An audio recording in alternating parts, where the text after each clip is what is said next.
Salut la famille, j'espère que vous allez bien. Bienvenue sur Cinamath, là où tu découvres toutes les solutions à tes problèmes mathématiques. Si tu es nouveau sur cette page, je t'invite à t'abonner, à liker la vidéo et la partager à deux ou trois personnes de tes amis pour que eux aussi ils puissent bénéficier de cette bonne nouvelle. Parce que ça, on peut la qualifier de bonne nouvelle. Oui, c'est une bonne nouvelle parce que ce n'est pas n'importe qui peut donner la forme trigonométrique de ce nombre complexe. Oui. Bon, il y en a qui vont dire que c'est une forme trigonométrique. Une fois qu'ils ont vu cosinus, sinus et puis i. Non. Ça ne se passe pas comme ça. Une forme trigonométrique, c'est sous la forme cosinus θ plus i sinus θ. Déjà, le i est au niveau de cosinus et tu as deux i. Donc, tu vois que ça respectera déjà. En plus, tu as cosinus carré. Ça respectera. Sinus 2θ et tu vois, non, si la norme c'est 2θ et θ, ça ne respectera. C'est à toi de l'adapter à une forme trigonométrique usuelle pour pouvoir dire que c'est une forme trigonométrique. Sinon, ce ne l'est pas. Ça, pour pouvoir résoudre ce problème, il est crucial de connaître les formules trigonométriques. Oui, les formules de linéarisation trigonométrique, telles que cosinus A plus B, sinus A plus B, cosinus 2A, sinus 2A. Ça, c'est les formules que vous devez savoir. C'est très important pour pouvoir résoudre ce problème. Parce que si tu n'as pas ces formules en tête, c'est pas sûr que tu pourras transformer ça en une forme trigonométrique usuelle. Oui. Quand tu vois sinus 2A, ça doit te dire quelque chose. Il y a deux manières pour résoudre cet exercice. Mais on va utiliser la première manière d'abord. Après, je vais vous expliquer la deuxième manière. Sinus 2A, ça doit te dire quelque chose. Tu sais que sinus 2A, c'est la même chose que 2 fois sinus cosinus, 2 fois sinus A, cosinus A. Donc, on va remplacer ça.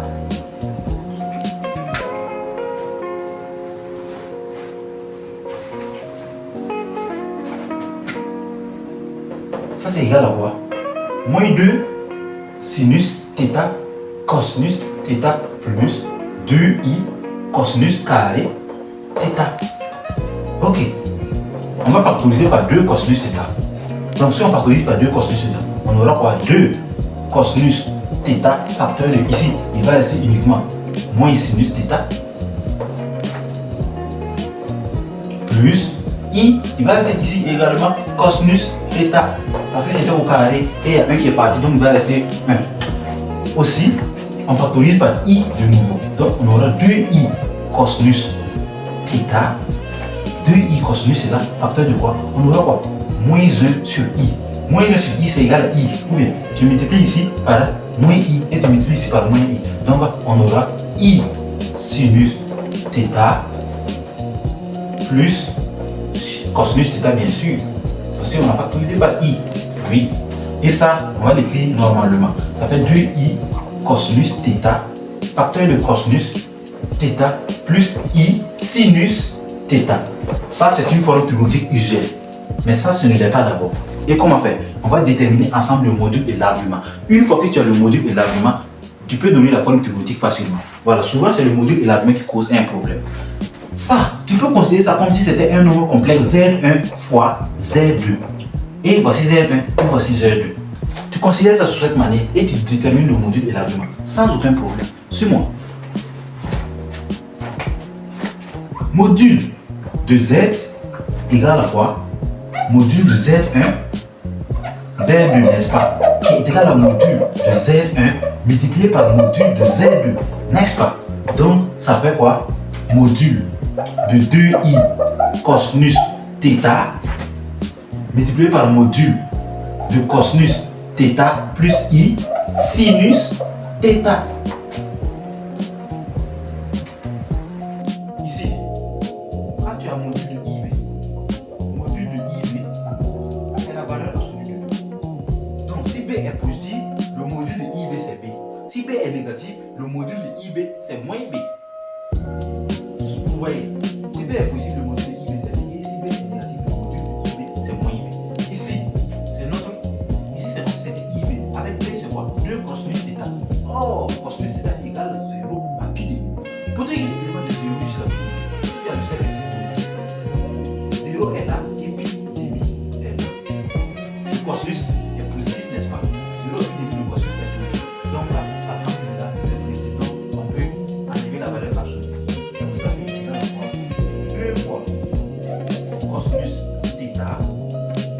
Le module de ça, ça c'est une forme trigonométrique usuelle avec le module égal à 1.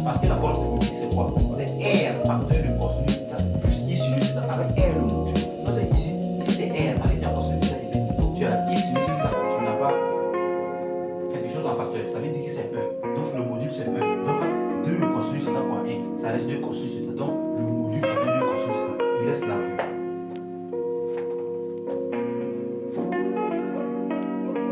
Argument de Z est égal à l'argument de Z1, Z2. Or, tu sais que l'argument de Z et Z2, c'est la même chose que l'argument de Z, multiplié par l'argument de Z2. Donc ça fait argument de Z, l'addition, plus l'argument de Z2. Et ça, c'est égal à quoi? L'argument de 2i cosinus θ plus l'argument de cosinus θ plus i sinus θ. Maintenant, ici, tu as un module ici et un nombre complexe ici sous le corps. Z égale à ib. Donc tu mets le module et l'argument.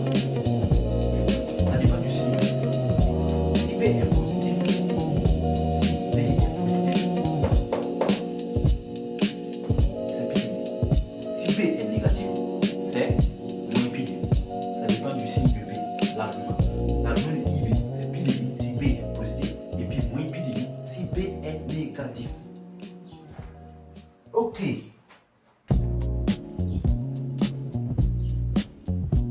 Ici, nous savons que 2 cosinus θ est positif parce que θ est élément du juste intervalle. Comme nous savons que 2 cosinus θ est positif, donc ça fait quoi? L'argument c'est pi demi. Donc ça sera égal à quoi? Pi demi plus quoi?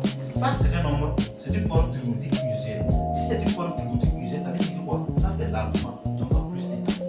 Nous on a le module et on a l'argument. Une fois que tu as le module et l'argument, tu peux donner facilement la forme trigonométrique et la forme exponentielle de deux nombres complexes. C'est très facile.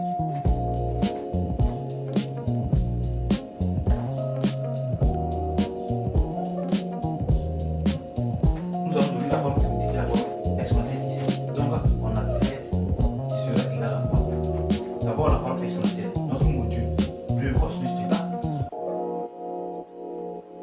exponentielle i facteur de quoi?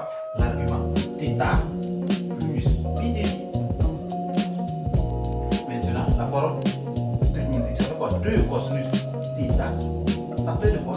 Cosinus θ plus pi demi plus i sinus θ plus pi demi. Et voici la forme trigonométrique et la forme exponentielle du nombre complexe Z. Abonne-toi si tu as aimé la vidéo.